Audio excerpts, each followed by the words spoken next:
So here's the economic impact of outdoor recreation is substantial, both nationally and in Oregon. Outdoor recreation is a larger economy than GDP of Switzerland. You did not know that.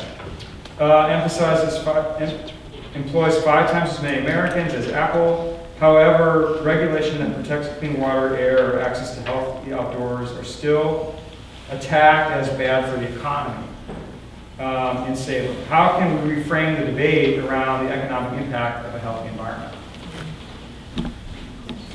It's a good question. It's long-winded, but it's a good question. Yeah, I can certainly address part of that. I mean, part of what we're trying to do too is find ways to capture new sources of revenue to try and wrap our arms around some of these interests in recreation generally. Unfortunately, a lot of the ideas that come up involve tax, and that is not generally very popular. You know, hunting and fishing, or hunting in particular, there are the Pittman-Robertson Act ensures that people who buy guns, bullets, things like this, provide funding that come into the state. We don't have an equivalent act, for example, the purchase of hiking boots or binoculars. So those are the kind of big ideas that would start to make a bit of a dent that don't exist thus far. But I think those are the kinds of things we need to think about.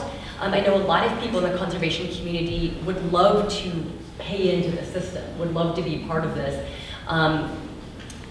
You know, just so that we have, you know, some skin in the game, and right now we don't have that.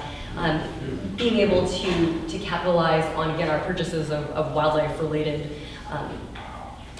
equipment would be a huge step toward achieving that. We have a lot of smaller initiatives. There's one that always comes up and will come up again this time. It attacks on birdseed. You know, it's a small thing, but it's a way of saying, hey, you know, I care about seeing birds in my backyard, and I would like a portion of my my purchase to go toward protecting those birds that I care about. So, you know, some critical mass with initiatives like that could make a big dent. But it is a challenge without going into taxes that people don't particularly want to talk about.